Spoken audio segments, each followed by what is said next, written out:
ಓಂ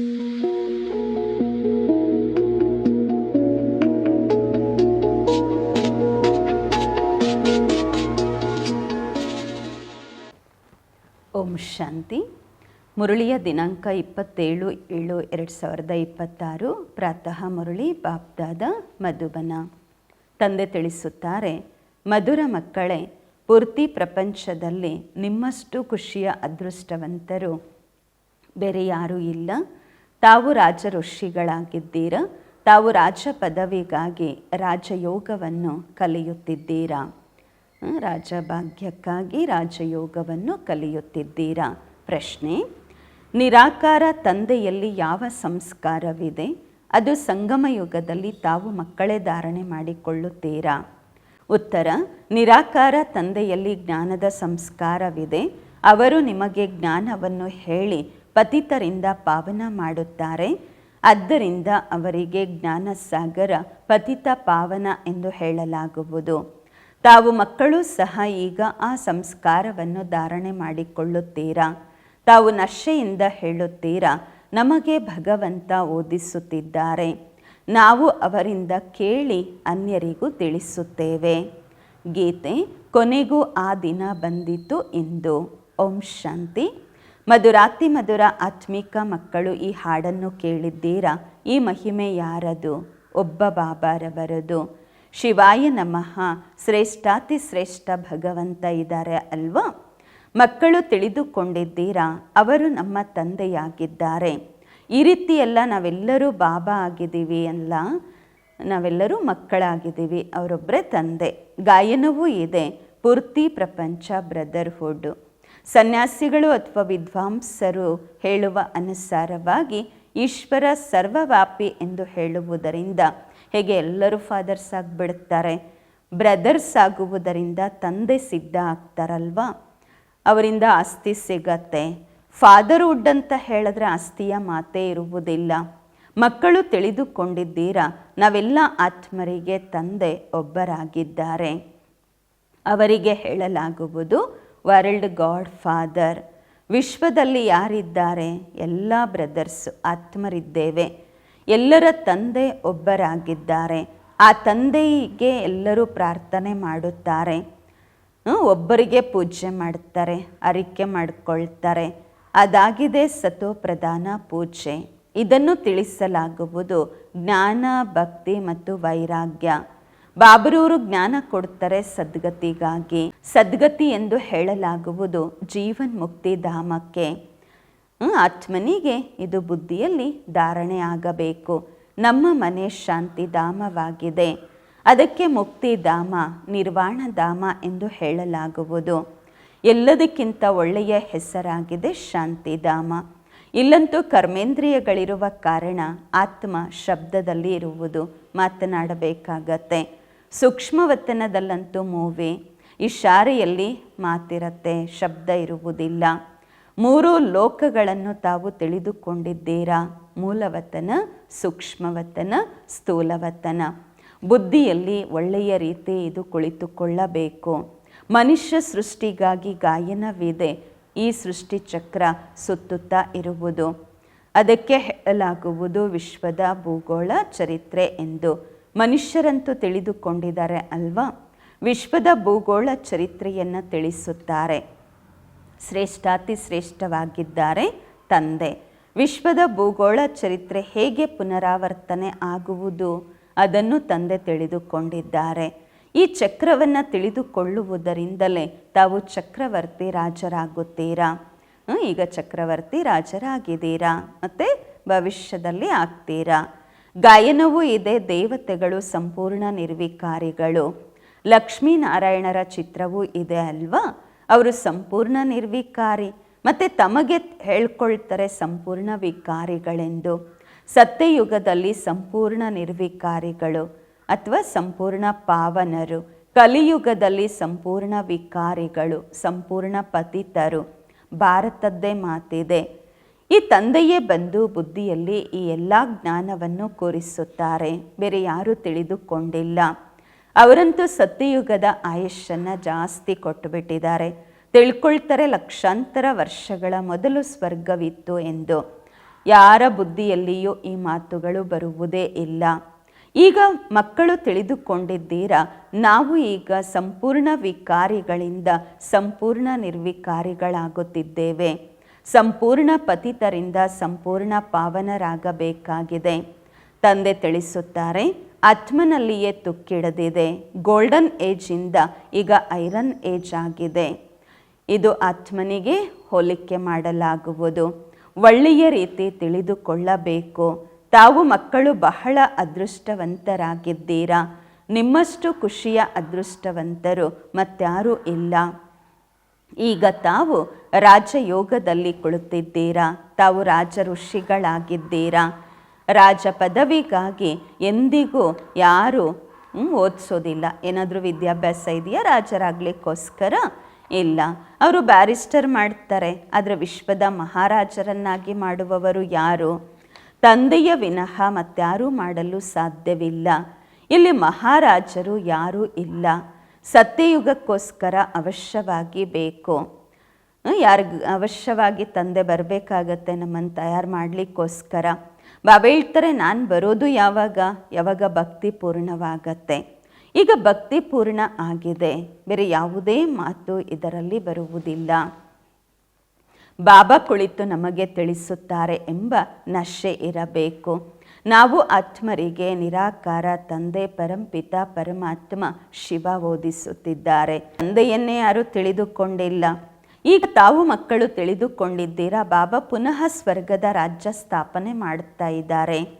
ಅಲ್ಲಿ ಯಾರು ಮಹಾರಾಜ ಇರ್ತಾರೆ ಅವರಿಗೆ ಶ್ರೀನಾರಾಯಣ, ಮಹಾರಾಣಿ ಶ್ರೀಲಕ್ಷ್ಮಿ ಅಂತ ಹೇಳ್ತೀವಿ.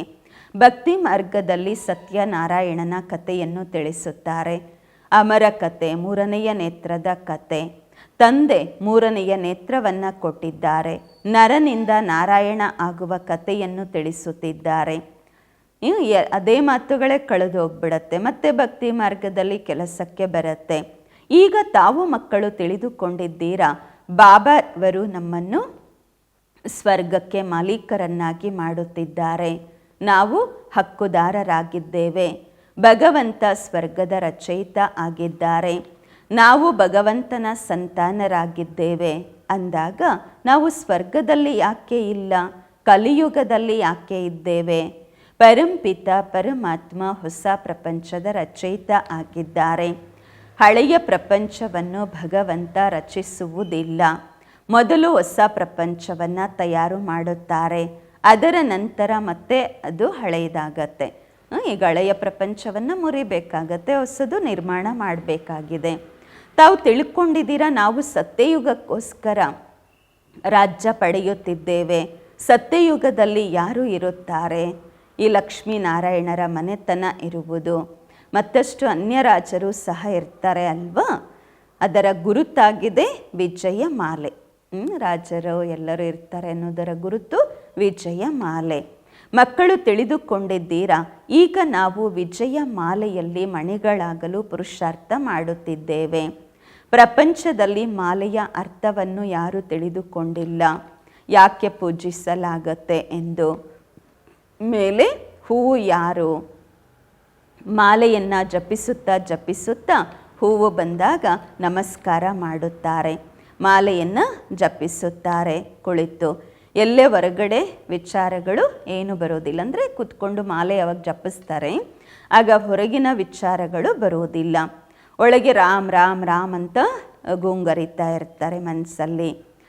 ಅದೇ ಒಂದು ಬಾಬಾ ಹೇಳ್ತಾರೆ, ಬಾಜಾ ಬಜ್ತಾ ಹೇ. ಮನಸ್ಸೊಳಗಡೆ ಅದೇ ಶಬ್ದ ಹೊರ ಬರ್ತಿರುತ್ತೆ ಅವರಿಗೆ.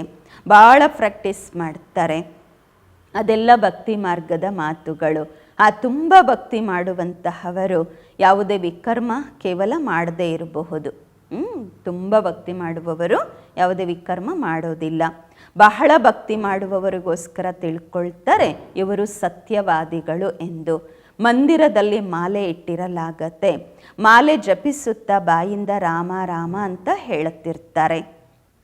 ತುಂಬ ಜನ ತಿಳ್ಕೊಳ್ತಾರೆ ಭಕ್ತಿಯಲ್ಲಿ ಪಾಪ ಆಗುವುದಿಲ್ಲ ಎಂದು. ಹೇಳ್ತಾರೆ ನೌದಾ ಭಕ್ತಿಯಿಂದ ಮನುಷ್ಯರು ಮುಕ್ತರಾಗುತ್ತಾರೆ. ಆದರೆ ಏನೂ ಆಗುವುದಿಲ್ಲ. ಇದು ಒಂದು ನಾಟಕ. ಇದರಲ್ಲಿ ಸತೋ ಪ್ರಧಾನ, ಸತೋ ರಜೋ ತಮೋನಲ್ಲಿ ಎಲ್ಲರೂ ಬರಲೇಬೇಕು. ವಾಪಸ್ ಒಬ್ಬರೂ ಸಹ ಹೋಗಲು ಸಾಧ್ಯವಿಲ್ಲ. ಹೇಗೆ ಮೇಲೆ ಜಾಗ ಖಾಲಿ ಆಗತ್ತೆ, ಹಾಗೆ ಇಲ್ಲಿಯೂ ಕೂಡ ಬಹಳ ಜಾಗ ಖಾಲಿ ಆಗುವುದು. ದೆಹಲಿಯ ಅಕ್ಕಪಕ್ಕ ಮಧುರ ನದಿಗಳ ರಾಜಧಾನಿ ಇರುವುದು, ಸಮುದ್ರದ ಕಡೆ ಇರುವುದಿಲ್ಲ. ಈ ಬಾಂಬೆ ಯಾವುದು ಇರೋದಿಲ್ಲ. ಅದಂತೂ ಮೊದಲು ಬಾಬಾ ಹೇಳ್ತಾರೆ ಮಚ್ಚಿ ಮಯಾನಿ ಥಿ, ಮೀನುಗಳಿಡಿಯುವಂತಹ ಸ್ಥಾನವಾಗಿತ್ತು. ಮಚ್ಲಿ ಪಸಾನೆ ವಾಲ ವಹರೆ ಹೆತ್ತೈತೆ, ಮಚ್ಲಿ ಹಿಡ್ಕೊಳ್ಳುವ ಮೀನು ಹಿಡಿಯುವಂತಹವರು ಅಲ್ಲಿ ಇರ್ತಾಯಿದ್ರು. ಬಾಂಬೆ ಸಮುದ್ರ ಆಗಿತ್ತು, ಅಲ್ಲಿ ಮೀನು ಹಿಡಿಯುವಂತಹವರು ಸುತ್ತಮುತ್ತ ಇರ್ತಾಯಿದ್ರು. ಈಗ ನೋಡಿ ಆ ಸಮುದ್ರವನ್ನು ಎಷ್ಟು ಒಣಗಿಸ್ಬಿಟ್ರು. ಬಾಂಬೆ ಅಷ್ಟು ದೊಡ್ಡ ನಗರ ಮಾಡಿಬಿಟ್ರು. ಮತ್ತೆಯೂ ಕೂಡ ಮತ್ತೆ ಅದೇನಾಗುತ್ತೆ, ಮೀನುಗಾರಿಕೆನೇ ಆಗತ್ತೆ, ಮತ್ತು ನೀರಾಗ್ಬಿಡತ್ತೆ, ಎಲ್ಲ ಮುಳುಗೋಗುತ್ತೆ. ಸತ್ಯಯುಗದಲ್ಲಂತೂ ಬಾಂಬೆ ಇರೋದೇ ಇಲ್ಲ, ಅಲ್ಲಿ ಯಾವುದೇ ಬೆಟ್ಟಗಳು ಇರೋದಿಲ್ಲ, ಅಲ್ಲಿ ಹೋಗುವ ಅವಶ್ಯಕತೆಯೂ ಇರುವುದಿಲ್ಲ. ಇಲ್ಲಿ ಮನುಷ್ಯರು ಸುಸ್ತಾದಾಗ ಹೋಗ್ತಾರೆ ರೆಸ್ಟ್ ತಗೊಳ್ಳೋಕ್ಕೆ ಬೆಟ್ಟಗಳ ಹತ್ರ, ನೀರ ಹತ್ರ ಎಲ್ಲ. ಸತ್ಯಯುಗದಲ್ಲಿ ಸುಸ್ತು ಮಾಡುವ ಯಾವುದೇ ಪ್ರಕಾರದ ಕಷ್ಟ ಆಗೋದೇ ಇಲ್ಲ. ನೀವು ಸ್ವರ್ಗವಾಸಿಗಳಾಗುತ್ತೀರಾ, ಕಿಂಚಿತ್ತು ಕಷ್ಟ ಆಗೋದಿಲ್ಲ ಅಂದಾಗ ಈಗ ಮಕ್ಕಳು ಶ್ರೀಮತದಂತೆ ನಡೆಯಬೇಕು. ಈಗ ತಾವು ಮಕ್ಕಳು ಬಾಬಾರವರ ಶ್ರೀಮತದಂತೆ ನಡೆಯಬೇಕು. ಬಾಬಾ ಹೇಳುತ್ತಾರೆ, ಮಧುರ ಮುದ್ದು ಮಕ್ಕಳೇ, ಶರೀರ ನಿರ್ವಾಹ ಅರ್ಥವಾಗಿ ಕೆಲಸ ಕಾರ್ಯಗಳನ್ನಂತೂ ಮಾಡಲೇಬೇಕು. ಶಾಲೆಯಲ್ಲಿ ವಿದ್ಯಾರ್ಥಿಗಳು ಓದಿ ಮತ್ತೆ ಮನೆಗೆ ಬಂದು ಓದ್ತಾರೆ, ಹೋಮ್ವರ್ಕ್ ಮಾಡ್ತಾರೆ, ಮನೆಯ ಕೆಲಸ ಕಾರ್ಯಗಳನ್ನು ಮಾಡುತ್ತಾರೆ. ಇಲ್ಲಿಯೂ ಕೂಡ ಹಾಗೆ. ಈ ವಿದ್ಯಾಭ್ಯಾಸದಲ್ಲಿ ನಿಮಗೆ ಯಾವುದೇ ಕಷ್ಟ ಇಲ್ಲ.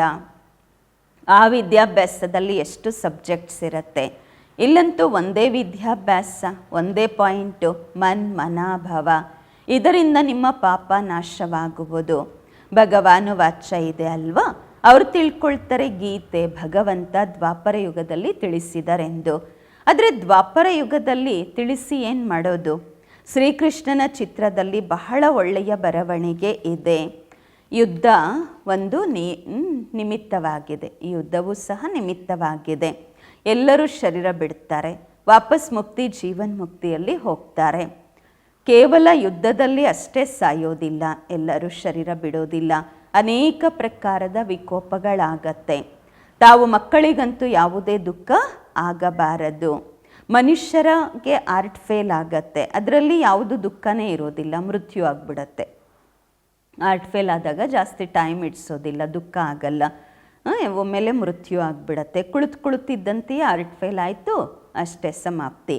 ಎಲ್ಲಿವರೆಗೂ ಡಾಕ್ಟರ್ಸ್ ಬರ್ತಾರೆ ಅಲ್ಲಿವರೆಗೂ ಆತ್ಮ ಹೊರಟೋಗ್ಬಿಟ್ಟಿರತ್ತೆ. ಡಾಕ್ಟರ್ಸ್ ಬರೋಷ್ಟರಲ್ಲಿ ಆತ್ಮ ಹೋಗ್ಬಿಟ್ಟಿರತ್ತೆ. ಈಗಂತೂ ಎಲ್ಲರ ಮೃತ್ಯು ಆಗತ್ತೆ. ಅಂತಿಮದಲ್ಲಿ ಯಾವ ಹಾಸ್ಪಿಟಲ್ಲೂ ಇರೋದಿಲ್ಲ, ಯಾವ ಡಾಕ್ಟರ್ಸೂ ಇರೋದಿಲ್ಲ, ಯಾರು ಕ್ರಿಯಾಕರ್ಮ ಮಾಡುವವರೂ ಇರೋದಿಲ್ಲ, ಏನೂ ನಡೆಯಲ್ಲ. ಎಲ್ಲರ ಪ್ರಾಣ ತನುವಿನಿಂದ ಹೊರಟೋಗುತ್ತೆ. ಅಣುಬಾಂಬ್ಸಿನ ಸುರಿಮಳೆ ಆಗುವುದು, ಮೃತ್ಯು ಆಗುವುದರಲ್ಲಿ ನಿಧಾನ ಆಗುವುದಿಲ್ಲ. ಪ್ರಯತ್ನ ಮಾಡ್ತಿದ್ದಾರೆ, ಅಂತಹ ಬಾಂಬ್ಸ್ ತಯಾರು ಮಾಡಬೇಕು, ಮನುಷ್ಯರು ತಕ್ಷಣ ಸಾಯಬೇಕು ಅಂತ ತಿಳ್ಕೊಂಡು ಅಂತಹ ಬಾಂಬ್ಸನ್ನು ತಯಾರು ಮಾಡ್ತಿದ್ದಾರೆ. ಬಾಂಬ್ಸಿನ ಇಂಪ್ರೂವ್ಮೆಂಟು ಮಾಡ್ತಾನೇ ಇದ್ದಾರೆ. ಇದು ಕೂಡ ಡ್ರಾಮಾದಲ್ಲಿ ನಿಗದಿಯಾಗಿದೆ. ಡ್ರಾಮಾದಲ್ಲಿ ಮಾಡಲ್ಪಟ್ಟ ಆಟವಿದೆ. ಕಲ್ಪವು ವಿನಾಶವಾಗುವುದು.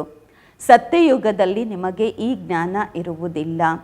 ಬಾಬರೂರೇ ಬಂದು ಜ್ಞಾನ ಕೊಡುತ್ತಾರೆ. ಸ್ಥಾಪನೆ ಆಯಿತು ಅಂತ ಅಂದರೆ ಜ್ಞಾನದ ಮಾತೇ ಇರುವುದಿಲ್ಲ. ನಂತರ ಯಾವಾಗ ರಾವಣ ರಾಜ್ಯ ಶುರುವಾಗುವುದು, ಆಗ ಭಕ್ತಿ ಶುರುವಾಗುವುದು. ಈಗ ಭಕ್ತಿ ಪೂರ್ಣವಾಗುವುದು. ತಾವು ಯೋಗ ಬಲದಿಂದ ಪಾವನರಾಗಬೇಕು. ಪಾವನರಾಗುವುದರಿಂದಲೇ ಸುಖಧಾಮ ಶಾಂತಿಧಾಮದಲ್ಲಿ ಹೋಗಲು ಸಾಧ್ಯ. ಚಾರ್ಟ್ ಇಡಬೇಕು.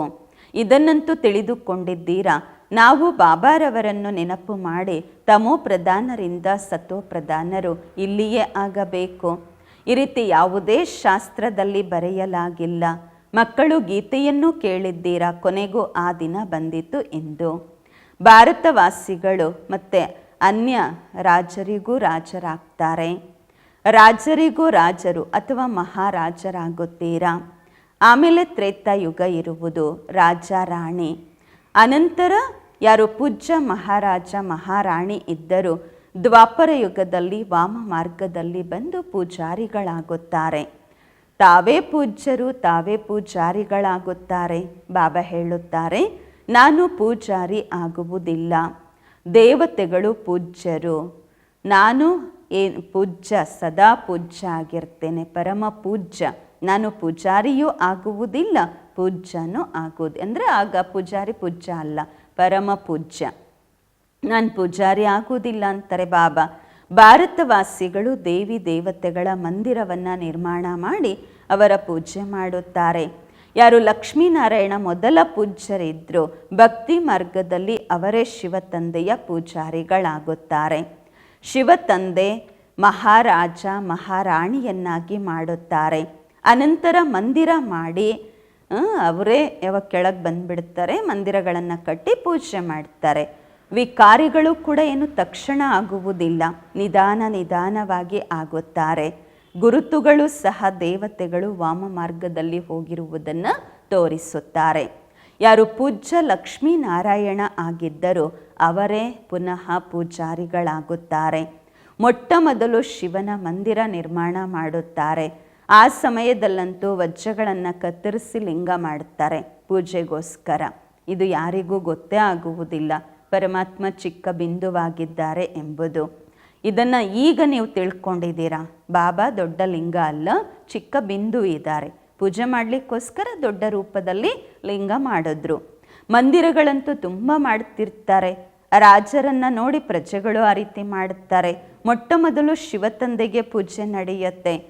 ಅದಕ್ಕೆ ಹೇಳಲಾಗುವುದು ಅವ್ಯಭಿಚಾರಿ ಸತೋ ಪ್ರಧಾನ ಪೂಜೆ ಎಂದು. ನಂತರ ಸತೋ ರಜೋ ತಮೋನಲ್ಲಿ ಬರ್ತಾರೆ. ತಾವು ರಜೋ ತಮೋನಲ್ಲಿ ಬರ್ತೀರಾ ಅಂದಾಗ ಹೆಸರು ಹಿಂದೂ ಅಂತ ಇಟ್ಕೊಂಡ್ಬಿಟ್ಟಿದ್ದು. ಅಸಲಿನಲ್ಲಿ ದೇವಿ ದೇವತೆಗಳು. ಬಾಬಾ ಹೇಳುತ್ತಾರೆ, ನೀವು ವಾಸ್ತವದಲ್ಲಿ ದೇವಿ ದೇವತಾ ಧರ್ಮದವರಾಗಿದ್ರಿ, ಆದರೆ ನೀವು ಬಹಳ ಪತಿತರಾಗಿದ್ದೀರಾ. ಆದ್ದರಿಂದ ತಮ್ಮನ್ನು ತಾವು ದೇವತೆಗಳೆಂದು ಹೇಳಿಕೊಳ್ಳಲಾಗುವುದಿಲ್ಲ, ಏಕೆಂದರೆ ಅಪವಿತ್ರರಾಗಿದ್ದೀರಾ. ಹಿಂದೂ ಎಂಬ ಹೆಸರು ಅನಂತರ ಇಟ್ಕೊಳ್ತಾರೆ. ಈಗ ತಾವು ತಿಳಿದುಕೊಂಡಿದ್ದೀರಾ, ನಾವೇ ಪೂಜ್ಯರಾಗಿದ್ದೆವು. ಈಗ ಸಂಗಮ ಯುಗದಲ್ಲಿ ಪೂಜ್ಯರೂ ಅಲ್ಲ, ಪೂಜಾರಿಗಳು ಅಲ್ಲ. ತಾವೇನು ಮಾಡ್ತೀರಾ? ಶ್ರೀಮತದಂತೆ ಪೂಜ್ಯರಾಗುತ್ತಿದ್ದೀರಾ. ಅನ್ಯರನ್ನು ತಯಾರು ಮಾಡುತ್ತಿದ್ದೀರಾ. ತಾವೇ ಬ್ರಾಹ್ಮಣರು, ತಾವು ಆತ್ಮ ಪವಿತ್ರರಾಗುತ್ತೀರಾ. ಪೂರ್ತಿ ಪವಿತ್ರರಾದಾಗ ಈ ಹಳೆಯ ಬಟ್ಟೆಯನ್ನು, ಈ ಹಳೆಯ ಶರೀರವನ್ನು ಬಿಡಬೇಕಾಗುವುದು. ಬಾಬಾ ಹೇಳ್ತಾರೆ, ಬಿಲ್ಕುಲ್ ಸಹಜ. ವೃದ್ಧ ಮಾತೆಯರಿಗೆ ಧಾರಣೆ ಆಗೋದೇ ಇಲ್ಲ. ಬಾಬಾ ಹೇಳ್ತಾರೆ ತುಂಬ ಸಹಜ, ಆದರೂ ವೃದ್ಧ ಮಾತೆಯರಿಗೆ ಧಾರಣೆ ಆಗಲ್ಲ. ಅದಕ್ಕೆ ಬಾಬಾ ಹೇಳ್ತಾರೆ, ಮಕ್ಕಳಿಗೆ ಕೇವಲ ಆತ್ಮ ಅಂತ ತಿಳ್ಕೊಳ್ಳಿ, ಬಾಬ್ರೂರನ್ನು ನೆನಪು ಮಾಡಿ ಅಷ್ಟೇ. ಪೂರ್ತಿ ಎಲ್ಲ ಅರ್ಥ ಆಗಲ್ಲ ಅಂದರೂ ನಿಮ್ಮನ್ನು ನೀವು ಆತ್ಮ ಅಂತ ತಿಳ್ಕೊಳ್ಳಿ, ಬಾಬನ್ನ ನೆನಪು ಮಾಡಿ. ಆತ್ಮನಲ್ಲಿಯೇ ಒಳ್ಳೆಯ ಕೆಟ್ಟ ಸಂಸ್ಕಾರವಿರುವುದು. ಆತ್ಮ ಏನು ಕರ್ಮ ಮಾಡುತ್ತೆ, ಮತ್ತು ಮುಂದಿನ ಜನ್ಮದಲ್ಲಿ ಭೋಗಿಸ್ಬೇಕಾಗತ್ತೆ. ಬಾಬಾರವರು ಆತ್ಮರ ಜೊತೆ ಮಾತನಾಡುತ್ತಿದ್ದಾರೆ. ಬಾಬಾ ಹೇಳುತ್ತಾರೆ, ಏ ಮಕ್ಕಳೇ, ಆತ್ಮ ಅಭಿಮಾನಿ ಆಗಿರಿ. ನಿರಾಕಾರ ಶಿವ ನಿರಾಕಾರಿ ಆತ್ಮರಿಗೆ ಓದಿಸುತ್ತಿದ್ದಾರೆ. ನಿರಾಕಾರ ಬಾಬಾರವರಲ್ಲಿ ಜ್ಞಾನದ ಸಂಸ್ಕಾರವಿದೆ, ಶರೀರವಂತೂ ಅವರಿಗಿಲ್ಲ. ಅವರಂತೂ ಜ್ಞಾನಸಾಗರ ಪತಿತ ಪಾವನ ಆಗಿದ್ದಾರೆ. ಅವರಲ್ಲಿ ಎಲ್ಲ ಗುಣಗಳು ಇವೆ. ಬಾಬಾ ಹೇಳುತ್ತಾರೆ, ನಾನು ಬಂದು ನೀವು ಮಕ್ಕಳನ್ನು ಪಾವನ ಮಾಡುತ್ತಿದ್ದೇನೆ. ಯುಕ್ತಿ ಎಷ್ಟು ಸಹಜವಾಗಿದೆ. ಅಕ್ಷರವೇ ಒಂದು, ಮನ್ ಮನ ಭವ, ನನ್ನನ್ನು ನೆನಪು ಮಾಡಿ ಅಂತಾರೆ ಬಾಬಾ. ನೆನಪಿನಿಂದಲೇ ನಿಮ್ಮ ವಿಕರ್ಮ ವಿನಾಶವಾಗುವುದು. ಇದನ್ನು ತಿಳಿದುಕೊಂಡಿದ್ದೀರಾ. ಈಗ ನಾವು ಬ್ರಾಹ್ಮಣರಾಗಿದ್ದೇವೆ. ನಂತರ ಸೂರ್ಯವಂಶಿ, ಚಂದ್ರವಂಶಿ, ವೈಶ್ಯ, ಶೂದ್ರವಂಶೀಯರಾಗುತ್ತೀರಾ. ನಾವೇ 84 ಜನ್ಮಗಳ ಚಕ್ರದಲ್ಲಿ ಬರುತ್ತೇವೆ, ಮೇಲೆ ಕೆಳಗೆ ಇಳಿಯುತ್ತೇವೆ. ಅನಂತರ ಬಾಬಾ ಬರ್ತಾರೆ. ಅವಶ್ಯವಾಗಿ ಈ ಸೃಷ್ಟಿಯ ಚಕ್ರ ಸುತ್ತುತ್ತಾ ಇರುವುದು. ಸೃಷ್ಟಿ ಹಳೆಯದಾಗತ್ತೆ, ನಂತರ ಬಾಬಾ ಬರ್ತಾರೆ ಹೊಸದನ್ನಾಗಿ ಮಾಡಲು.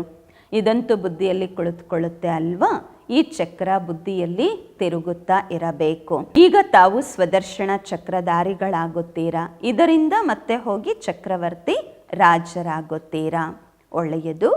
ಮಧುರಾತಿ ಮಧುರ ಅಗಲಿ ಹೋಗಿ ಮರಳಿ ಸಿಕ್ಕಿರುವ ಮಕ್ಕಳ ಪ್ರತಿಯಾಗಿ ಮಾತ್ಪಿತಾ ಬಾಪ್ದಾದರವರ ನೆನಪು, ಪ್ರೀತಿ, ಬೆಳಗಿನ ವಂದನೆಗಳು. ಆತ್ಮಿಕ ಮಕ್ಕಳಿಗೆ ಆತ್ಮಿಕ ತಂದೆಯ ನಮಸ್ಕಾರಗಳು.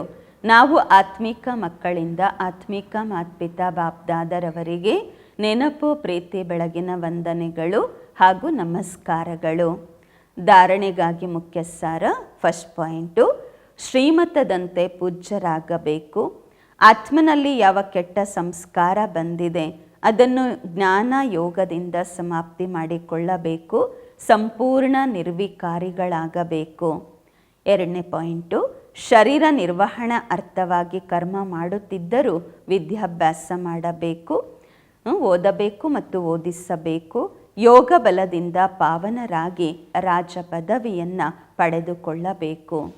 ವರದಾನ: ತಮ್ಮ ಶ್ರೇಷ್ಠ ಸ್ಥಿತಿಯ ಮೂಲಕ ಮಾಯೆಯನ್ನು ಸ್ವಯಂನ ಮುಂದೆ ಬಾಗಿಸಿಕೊಳ್ಳುವಂತಹ ಹೈಯೆಸ್ಟ್ ಪದವಿಗೆ ಅಧಿಕಾರಿಗಳಾಗಿರಿ.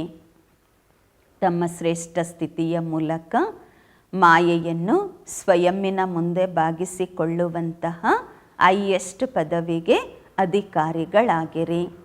ವರದಾನದ ವಿಶ್ಲೇಷಣೆ: ಹೀಗೆ ಮಹಾನ್ ಆತ್ಮರು ಎಂದಿಗೂ ಯಾರ ಮುಂದೆಯೂ ಬಾಗುವುದಿಲ್ಲ, ಅವರ ಮುಂದೆ ಎಲ್ಲರೂ ಬಾಗುತ್ತಾರೆ. ಹಾಗೆ ತಾವು ಬಾಬಾರವರೇ ಆಯ್ಕೆ ಮಾಡಿಕೊಂಡಿರುವಂತಹ ಸರ್ವಶ್ರೇಷ್ಠ ಆತ್ಮರಾಗಿದ್ದೀರಾ. ಎಲ್ಲೇ ಇದ್ದರೂ, ಯಾವುದೇ ಪರಿಸ್ಥಿತಿಯಲ್ಲಿದ್ದರೂ ಮಾಯೆಯ ಭಿನ್ನ ಭಿನ್ನ ಆಕರ್ಷಣೆ ಮಾಡುವಂತಹ ರೂಪಗಳಲ್ಲಿ ತಮ್ಮನ್ನು ತಾವು ಬಾಗಿಸಿಕೊಳ್ಳಲು ಸಾಧ್ಯವಿಲ್ಲ. ಯಾವಾಗ ಈಗಲಿಂದ ಸದಾ ಬಾಗಿಸಿಕೊಳ್ಳುವ ಸ್ಥಿತಿಯಲ್ಲಿ ಸ್ಥಿತರಿರ್ತೀರ, ಅಂದರೆ ಮಾಯೆಗೆ ಬಾಗುವವರಲ್ಲ, ಮಾಯೆಯನ್ನು ಬಾಗಿಸಿಕೊಳ್ಳುವವರು. ನಿಮ್ಮನ್ನು ನೀವು ಬಾಗಿಸ್ಕೋಬಾರ್ದು, ಮಾಯೆಯನ್ನು ತಮ್ಮ ಮುಂದೆ ಬಾಗಿಸ್ಕೊಳ್ಬೇಕು. ಯಾವಾಗ ಈಗಲಿಂದಲೇ ಸದಾ ಮಾಯೆಯನ್ನು ಬಾಗಿಸುವ ಸ್ಥಿತಿಯಲ್ಲಿ ಸ್ಥಿತರಾಗಿರ್ತೀರ, ಆಗ ಹೈಯೆಸ್ಟ್ ಪದವಿಯ ಅಧಿಕಾರ ಪ್ರಾಪ್ತವಾಗುವುದು. ಅಂತಹ ಆತ್ಮರ ಮುಂದೆ ಸತ್ಯಯುಗದಲ್ಲಿ ಪ್ರಜೆಗಳು ಬಹಳ ಗೌರವದಿಂದ ಸ್ವಮಾನದಿಂದ ಬಾಗುತ್ತಾರೆ. ಮತ್ತು ದ್ವಾಪರ ಯುಗದಲ್ಲಿ ನಿಮ್ಮ ಸ್ಮಾರಕದ ಮುಂದೆ ಭಕ್ತರು ಬಾಗುತ್ತಾರೆ. ಭಕ್ತರು ದ್ವಾಪರ ಕಲಿಯುಗದಲ್ಲಿ ಬಾಗ್ತಿರ್ತಾರೆ. ಸ್ಲೋಗನ್: ಕರ್ಮದ ಸಮಯದಲ್ಲಿ ಯೋಗದ ಬ್ಯಾಲೆನ್ಸ್ ಸರಿಯಾಗಿದ್ದಾಗ ಹೇಳಬಹುದು ಕರ್ಮಯೋಗಿ ಎಂದು. ಕರ್ಮದ ಸಮಯದಲ್ಲಿ ಯೋಗದ ಬ್ಯಾಲೆನ್ಸ್ ಸರಿ ಇದ್ದಾಗ ಹೇಳಬಹುದು ಕರ್ಮಯೋಗಿ ಎಂದು. ಅವ್ಯಕ್ತ ಇಶಾರೆ: ಜ್ವಾಲಾ ಸ್ವರೂಪ ಸ್ಥಿತಿಯಲ್ಲಿದ್ದು ಶಕ್ತಿಶಾಲಿ ನೆನಪಿನ ಅನುಭವ ಮಾಡಿ. ಕೆಲವು ಮಕ್ಕಳು ಹೇಳ್ತಾರೆ, ಯಾವಾಗ ಯೋಗದಲ್ಲಿ ಕುಳಿತುಕೊಳ್ತೀವಿ ಆಗ ಆತ್ಮ ಅಭಿಮಾನಿ ಆಗುವುದಕ್ಕೆ ಬದಲಾಗಿ ಸೇವೆ ನೆನಪು ಬರುತ್ತದೆ ಎಂದು. ಆದರೆ ಆ ರೀತಿ ಆಗಬಾರದು. ಏಕೆಂದರೆ ಲಾಸ್ಟ್ ಸಮಯದಲ್ಲಿ ಒಂದು ವೇಳೆ ಅಶರೀರಿ ಆಗುವುದಕ್ಕೆ ಬದಲಾಗಿ ಸೇವೆಯ ಸಂಕಲ್ಪ ನಡೆಯಿತೆಂದರೆ ಸೆಕೆಂಡಿನ ಪೇಪರಲ್ಲಿ ಫೇಲ್ ಆಗ್ತೀರಾ. ಆ ಸಮಯದಲ್ಲಿ ಬಾಬಾರವರ ವಿನಃ ನಿರಾಕಾರಿ, ನಿರ್ವಿಕಾರಿ, ನಿರಹಂಕಾರಿ ಆಗೋದು ಬಿಟ್ಟರೆ ಬೇರೆ ಏನೂ ನೆನಪಿರಬಾರ್ದು. ಬಾಬಾ ನೆನಪಿರಬೇಕು ಮತ್ತು ನಿರಾಕಾರಿ ಆಗಿರಬೇಕು, ನಿರ್ವಿಕಾರಿ ಆಗಿರಬೇಕು, ನಿರಹಂಕಾರಿ ಆಗಿರಬೇಕು, ಮತ್ತೇನೂ ಇರಬಾರ್ದು. ಸೇವೆಯಲ್ಲಿ ಮತ್ತೆಯೂ ಸಹ ಸಾಕಾರದಲ್ಲಿ ಬರ್ತೀರಾ. ಅದಕ್ಕೋಸ್ಕರ ಯಾವ ಸಮಯದಲ್ಲಿ ಯಾವ ಸ್ಥಿತಿ ಬೇಕೋ ಆ ಸ್ಥಿತಿ ಇರಲಿಕ್ಕಾಗೋದಿಲ್ಲ, ಆಗ ಮೋಸ ಹೋಗ್ಬಿಡ್ತೀರಾ. ಓಂ ಶಾಂತಿ.